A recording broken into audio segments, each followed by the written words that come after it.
పెన్షన్దారుల ఉసురు చంద్రబాబుకు తగులుతుందన్నారు ఎమ్మెల్సీ వరదు కళ్యాణి. వచ్చే ఎన్నికల్లో ఆయనకు 3 సీట్లు కూడా రావని జోస్యం చెప్పారు. నిమ్మగడ్డ రమేష్ చంద్రబాబు జేబు మనిషి అని ఆయన నేతృత్వంలో నడుస్తున్న సిటిజన్ ఫర్ డెమోక్రసీ సంస్థతో కంప్లైంట్ చేయించి వాలంటీర్ల సేవలను అడ్డుకున్నారని తెలిపారు. చంద్రబాబుకు ప్రజలే తగిన గుణపాఠం చెప్తారంటున్న వరదు కళ్యాణితో మా ప్రతినిధి అనిల్ ఫేస్ టు ఫేస్. అందించిన విషయంలో కావచ్చు, 1వ తారీఖు వస్తే కోడి కూయకు ముందే ఇంటికి వచ్చి పెన్షన్ ఇచ్చేటువంటి వాలంటీర్లు ఈ మంత్ 1వ తారీఖున ఇంటికి రాకపోయేసరికి, పెన్షన్ అందుకోపోయేసరికి వారంతా కూడా తీవ్రంగా ఆవేదన చెందుతున్నటువంటి పరిస్థితి. ప్రస్తుతం ఇదే అంశానికి సంబంధించి మనతో మాట్లాడేందుకు ఎమ్మెల్సీ వరదు కళ్యాణ్ ఉన్నారు. మాట్లాడతాం. మేడం, వాలంటీర్లు కోడి కూయకు ముందే తలుపు తట్టి చిరునవ్వుతో పెన్షన్ ఇచ్చేవారు. ఇప్పుడు ఆ పరిస్థితి లేదు. కేవలం ఒక సంస్థ పేరుతో ఫిర్యాదు చేసి వాలంటీర్ల సేవలను అడ్డుకునే ప్రయత్నం అయితే స్పష్టంగా జరుగుతుందని చెప్పి మీ పార్టీ నేతలే చెప్తున్నారు. ఖచ్చితంగా ఇందులో చంద్రబాబు నాయుడు గారి కుట్ర ఉందనేసి మనకు అర్థమవుతుంది. ఎందుకంటే ఆ నిమ్మగడ్డ రమేష్ అనే వ్యక్తి చంద్రబాబు నాయుడు గారి జోబులోని వ్యక్తి. అతను సిటిజన్ ఫర్ డెమోక్రసీ అని ఒక స్వచ్ఛంద సంస్థ స్థాపించి దాని ద్వారా ఈ వాలంటీర్ సేవలు ప్రజలకి ఉండకూడదు అని చెప్పి కంప్లైంట్ లెటర్స్ రాసి ఎలక్షన్ కమిషన్తో ఈ 3 నెలలు వాళ్ళు ద్వారా సేవలు అందకుండా చేయడం జరిగింది. నిజంగా ఇది చాలా దారుణమైన విషయం. చంద్రబాబు నాయుడు గారికి ఓటమి భయం పట్టుకొని బుర్ర పాడైపోయి వాలంటీర్స్ మీద, ముఖ్యంగా పేద ప్రజల మీద తన కక్ష తీర్చుకుంటూ ఉన్న పరిస్థితి మనం చూసాం. అతనికి ముందు నుంచి కూడా పేద ప్రజలంటే ఒక చులకన భావం, వాళ్ళకి ఏ విధంగానూ ఎటువంటి మంచిని కూడా చేయని వ్యక్తి చంద్రబాబు నాయుడు గారు.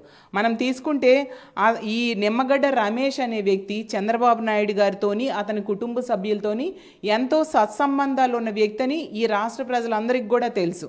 అతనితో ఈ విధంగా లెటర్ రాయించి మళ్ళీ ఇప్పుడేమో పెన్షన్ సకాలంలో వాళ్ళ ఇంటి దగ్గరికే అందాలి అంటూ తన క్యాడర్ ద్వారా, తన నాయకుల ద్వారా చంద్రబాబు నాయుడు గారు సిఎస్కి లెటర్ ఈరోజు ఇప్పించడం జరిగింది. అంటే 2 నాల్కల ధోరణి.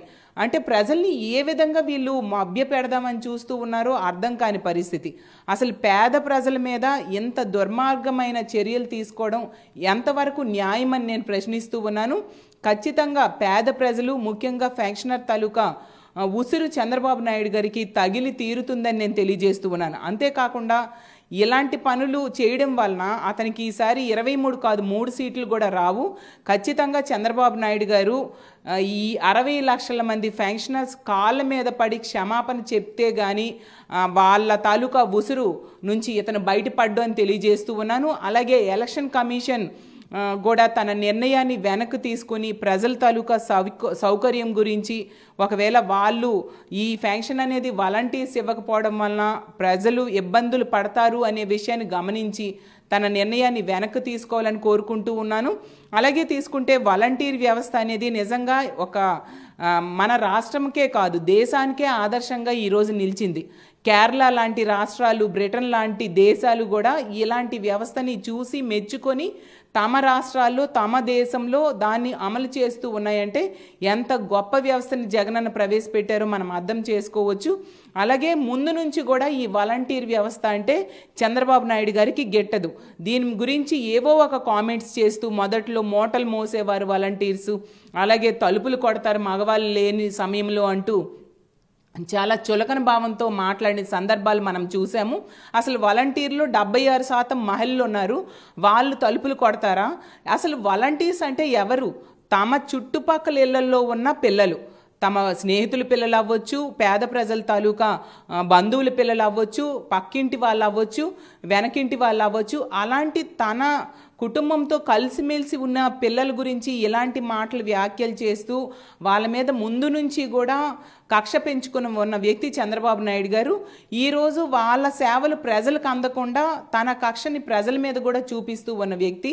ఖచ్చితంగా పేద ప్రజలు చంద్రబాబు నాయుడు గారికి బుద్ధి చెప్పడానికి సిద్ధంగా ఉన్నారు. ఈ ప్రభావం అంతా కూడా ఎన్నికల్లో ఆ పార్టీపై రిఫ్లెక్ట్ అవుతుందని ఎమ్మెల్సీ వరదు కళ్యాణి చెప్తున్నారు. వీడియో జర్నలిస్ట్ రమేష్ రెడ్డితో కలిసి అనిల్, సాక్షి టీవీ, విశాఖ నుంచి.